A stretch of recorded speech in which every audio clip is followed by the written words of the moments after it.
예, 한번 따라해 봅니다. 아브라함은 이렇게 믿었다. 예, 우리가 성경을 볼 때, 이 해석하는 것이 굉장히 중요합니다. 그래서 여러분, 성경을 많이 읽는 것보다 중요한 것이 무엇이냐면 정확하게 읽는 것입니다. 정확하게. 그래서 목사님들도요, 다 똑같은 목사님이 아니라 신학을 어디서 공부했느냐에 따라서 우리가 그 목사님의 그 정체성, 컬러가 정해지는 것입니다. 우리가 속한 이 교단에서는 우리가 개혁주의, 또 장로교, 또 우리가 청교도, 이러한 성경 말씀의 권위를 믿고 하나님의 절대주권을 믿는 그러한 보수 신앙, 하나님의 말씀을 있는 그대로 믿는 보수 신앙입니다. 그러나 어떤 진보주의 성향과 또 여러 가지 다른 성향의 목사님들은 그 성경을 해석하는 것에 이 차이가 있을 수 있습니다. 그래서 성경을 볼 때 그 목사님이 어디 신학교를 나왔느냐, 그래서 신학교 3년 목회학 석사 MDB를 어디서 했느냐에 따라서 그 목회자의 정체성이 정해지는 것입니다. 그리고 그 이후에 뭐 THM이나 뭐 박사과정이나 이런 것들은 부수적인 것이고, 이 신학대학원 3년 과정이 그래서 중요합니다. 이 성경을 이렇게 볼 때 어떻게 바라보고 어떻게 해석해야 되느냐. 그래서 성경 해석은요, 일반 사람들이 함부로 해석하면 안 되는 거예요. 유튜브라든지 막 여기저기서 이것저것 들었다가 막 그 여기저기서 들은 잡동사니 지식으로 그렇게 함부로 얘기하면 안 되는 것입니다. 항상 우리는 교회 목사님을 통하여서 바른 가르침을 받고 지도를 받아서 그렇게 신앙의 성숙을 이뤄나가야 됩니다. 자, 그리고 성경을 바라볼 때 우리가 그러면 누구의 초점을 두고 바라봐야 되느냐? 그것은 하나님인 것입니다. 하나님. 한번 따라해 볼까요? 하나님. 그래서 우리는 항상 하나님 중심으로 살아가고요, 하나님 그 중심을 벗어나면 안 되는 것입니다. 예를 들어 우리 기도를 통해서 어떤 사람이 질병이 나았습니다. 고침을 받았습니다. 그러면 여러분, 그 기도를 해준 그 사람을 바라봐야 됩니까? 아니면 그 병든 자를 고치신 그 하나님을 바라봐야 됩니까?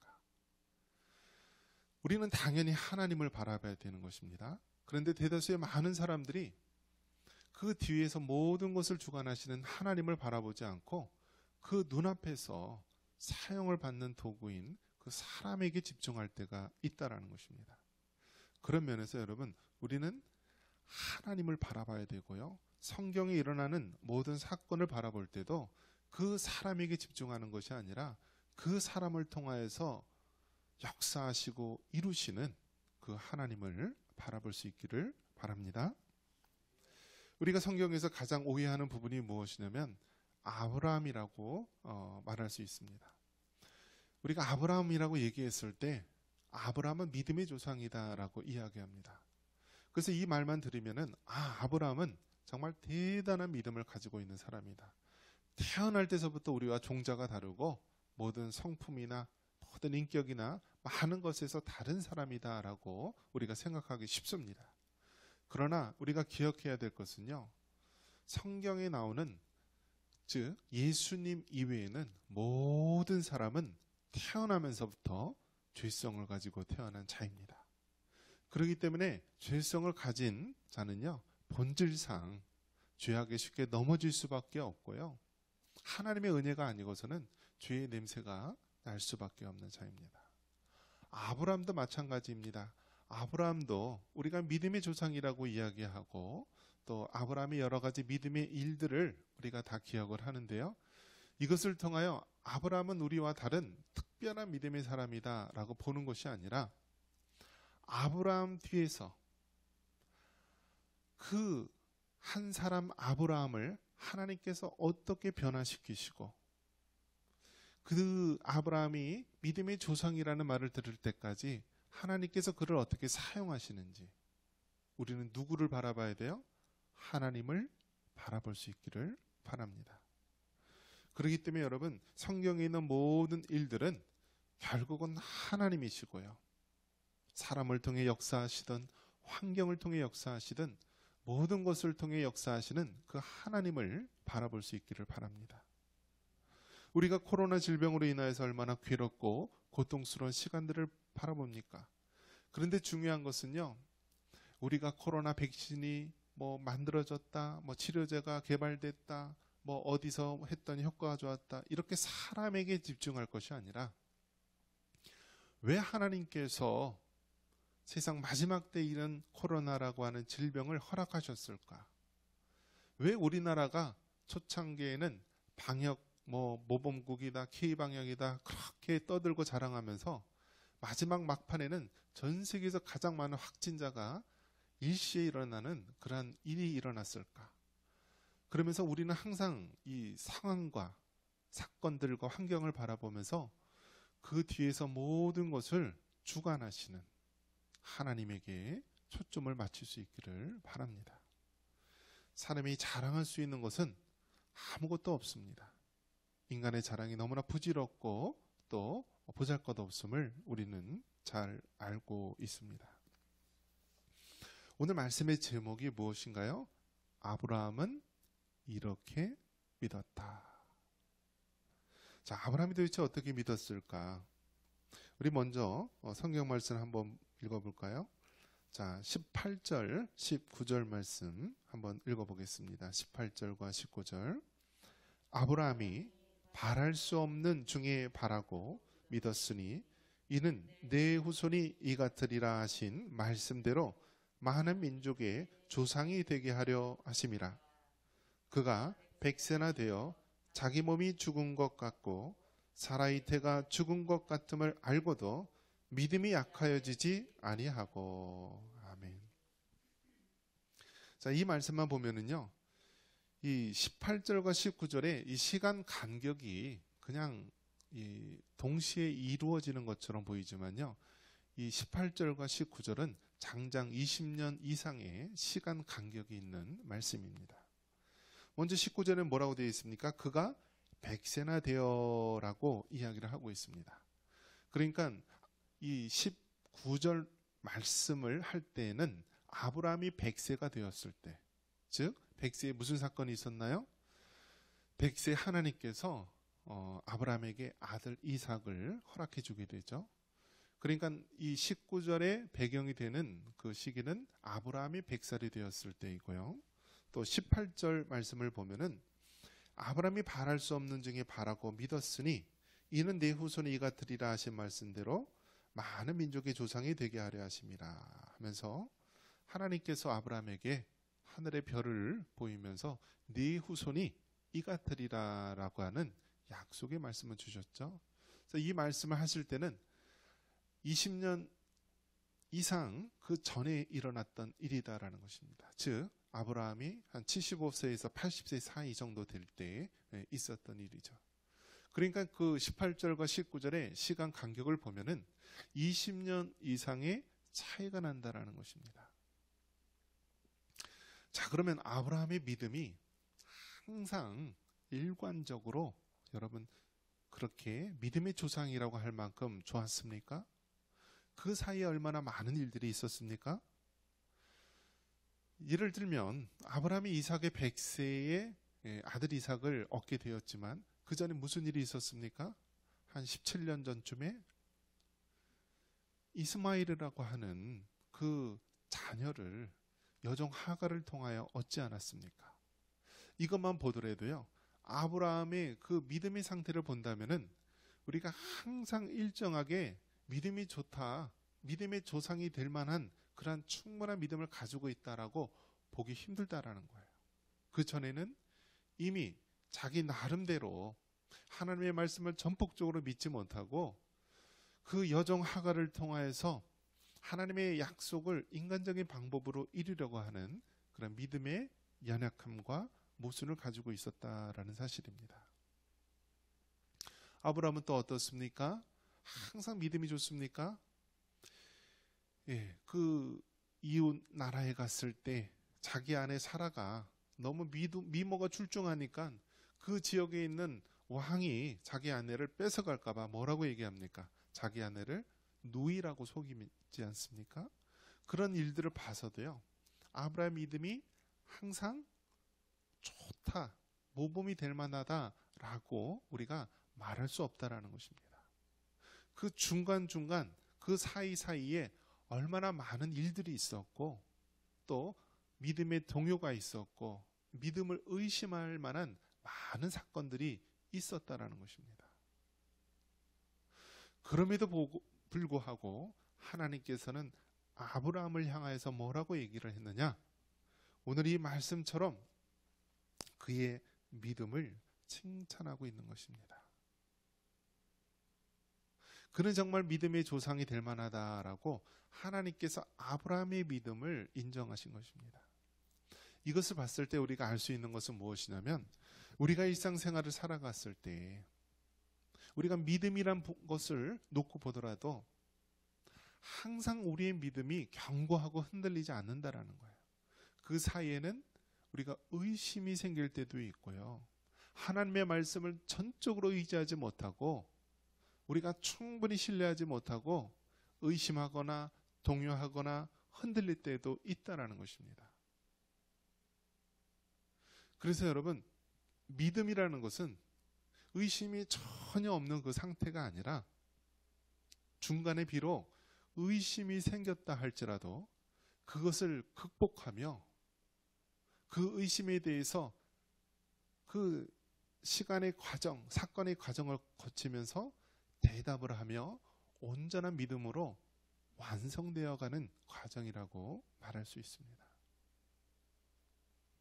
그렇기 때문에 여러분, 우리가 믿음 생활을 한다, 아브라함과 같이 믿음의 조상처럼 우리도 믿음의 사람이 되어야 한다라고 말할 때, 우리는 의심이 전혀 없는, 중간에 흔들림도 전혀 없는 그러한 상태를 말하는 것이 아니라, 비록 그 중간에 수많은 의심과 어려움과 아픔이 있다 할지라도 그것을 하나하나 잘 극복해 나가면서 우리가 말로만 들었던 그 하나님, 귀로만 들었던 그 하나님을 이제는 눈으로 바라보면서 직접 그 하나님을 체험하면서 우리가 생명까지도 이제 바칠 수 있는 단계까지 나아가야 된다는 것입니다.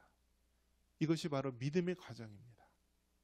그래서 우리는 성경을 바라볼 때 항상 무엇을 우리가 바라봐야 되냐면, 한 사람 인간의 대단함을 바라보는 것이 아니라, 비록 초라하고 연약하고 나약한 자라 할지라도 하나님께서 그 사람의 인생에 개입하셔서 얼마나 하나님께서 그를 믿음의 사람으로 가꾸어 나가고 연단시켜 나가는지 우리는 그것에 초점을 맞춰야 됩니다.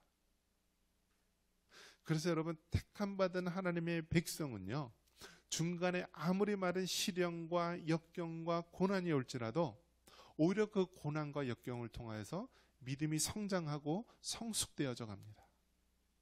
하지만 택함받지 못한 그 한 사람은요, 아무리 믿음이 좋은 척하고 아무리 그가 열심히 노력한다 할지라도요, 결국 시간이 지나면서 다 무너지게 되는 것입니다.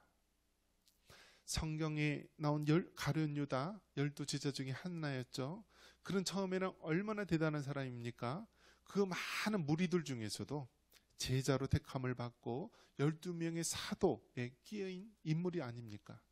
그리고 항상 이 돈, 회계와 관련된 부분은 항상 이 엘리트, 머리 좋은 사람들이 그걸 담당하는데, 이 가룟 유다가 그 돈과 관련된 일을 맡았던 인물이기도 하죠. 그런데 그는 어떻습니까? 아무리 믿음 좋은 것 같고 아무리 그냥 예수님을 따라다니면서 큰 믿음의 인물처럼 보이지만은요, 결국 마지막에는요, 예수님을 은삼십에 팔고서 본인은 목매달아 자살하고 떨어져서 배가 터져서 비참한 최후를 맞이한 인물이 아닙니까? 그런 것을 봤을 때 우리는 이 믿음이라는 것을 봤을 때, 이 믿음이 그냥 단순하게 우리가 믿고 끝나는 그런 부분이 아니라 그 안에는 그 사람의 일생을 본다면 수많은 역경과 많은 일들을 통하여서 하나님께서 그를 믿음의 사람으로 만드는 과정을 볼 수가 있습니다.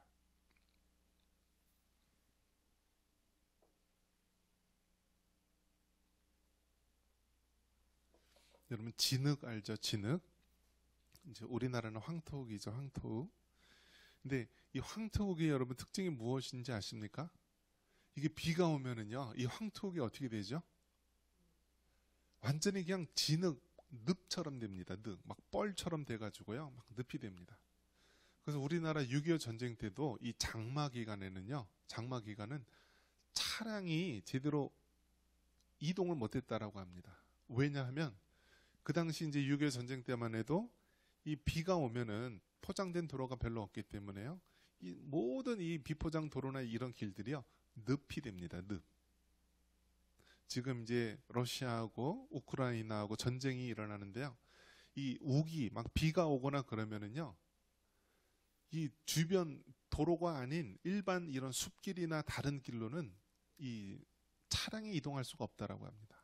탱크도 움직일 수가 없다라고 합니다. 왜냐하면 막 늪지대처럼 빠져가지고요, 탱크 같은 것도 그냥 늪으로 완전히 지붕까지 덮치더라고요. 자, 그렇게 이 길이 늪과 같이 막 그런 길인데요. 이 늪과 같은 길이라 할지라도요, 햇볕을 계속 받고 그 수분이 많은 그 지른 땅이 다 수분이 증발하면은 그 땅이 여러분 어떻게 되는지 아십니까? 이 땅이요 단단해져요. 그래서 나중에는요 돌덩이처럼 돼요. 돌덩이처럼.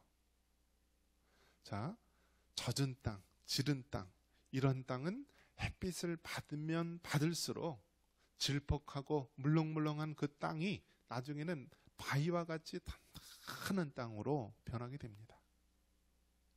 반면에 여러분 밀랍 아시죠? 밀랍. 자, 밀랍 같은 거는요, 햇빛이 쫙 비치면은요, 비칠수록 어떻게 돼요? 그게 녹아버려요. 녹아요. 그래서 점점 뜨거운 태양볕, 뜨거운 태양열 아래 있으면 그 밀랍이 나중에는요, 다 물처럼 해서 다 사라지고 없어집니다. 무엇을 이야기하고 있는 건가요? 우리는 이 단단한 이 황토흙과 같이 아무리 이 땅에 시련과 역경이 온다 할지라도 뜨거운 태양열이 우리를 비치고 뜨거운 태양열이 우리를 힘들게 하고 어렵다 할지라도 우리의 믿음은 견고해져야 되는 것입니다. 굳세져야 되는 것입니다. 마치 아브라함과 같이요, 아브라함이 처음에는 정말 보잘것없는 그러한 초라한 모습이었지만 하나님께서 그 아브라함의 삶을 통하여서 믿음의 사람으로 만들어가는 것입니다. 그래서 그 질퍽한 그 황토옥이 태양빛을 받으면은 나중에는 이 돌과 같이 견고한 모습으로 단단해지듯이요, 우리 신앙인의 그 믿음이 이 환난과 시련을 통하여 굳세져야 되는 것입니다. 우리의 믿음이 단단해져야 한다는 것입니다. 반면에 우리는 정말 환난과 시련이 비쳤을 때 밀랍과 같이 다 녹아 없어지고 우리의 믿음이 사라진다면요, 그는 하나님의 백성이 아닌 것입니다. 그래서 여러분, 역경과 고난과 시련은 우리의 믿음을 더 견고히 해주는 하나님의 귀한 도구이고 방법임을 믿으시기 바랍니다. 그래서 오늘 말씀의 제목처럼 아브라함은 이렇게 믿었다라고 했을 때 그 아브라함의 믿음이 처음서부터 완벽하고 완전한 믿음이 아니라 비록 어리석고 비록 부족하고 연약한 믿음의 모습이라 할지라도 하나님께서 그 일생의 과정을 통하여서, 역경의 과정을 통하여서 그 푹푹 빠지는 늪과 같은 그 여린 믿음을 나중에는 견고한 바위와 같은 믿음으로 만들어져 간다라는 사실을 여러분 믿을 수 있기를 바랍니다. 그러면서 여러분, 우리의 신앙생활은 어떻게 해야 됩니까? 우리의 신앙생활은 성숙을 향하여서 나아가야 됩니다.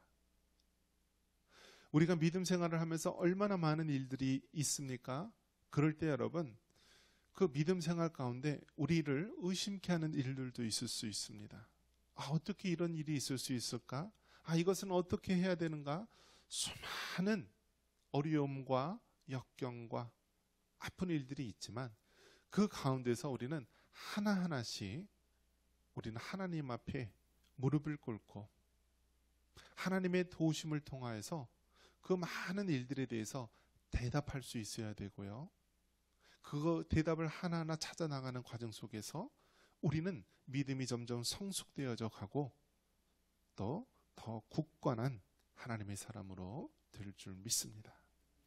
그래서 아브라함이 그 25년의 그 세월 속에서 견고한 하나님의 사람, 믿음의 사람으로 되어지듯이 여러분 굳건한 믿음의 사람이 될 수 있기를 바랍니다. 아브라함이 바랄 수 없는 중에 바랐고요.